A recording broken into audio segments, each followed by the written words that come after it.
In this video, I'm going to show you how to split screen on Android. So if this video did helpful, please thumbs up and subscribe my channel. So let's show you from beginning. So as you can see on my hand, I'm using Android phone. So I'm going to open YouTube on my phone and just go home to open another apps. For example, Google Chrome. So just swipe up, then as you can see here is, oh, I already opened two apps.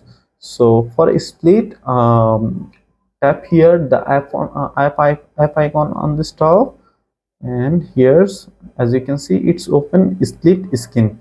So tap here and it will open on the top, and you need to select another apps. So as you can see, another apps open, and just tap here. As you can see, both apps are open. As you can see, I can watch YouTube video, and I can browse internet here, any website. So that way you can use split screen on Android. So pretty much that's it. If you have any questions, please let me know in comments. If this video did helpful, please thumbs up and share my videos. See you on the next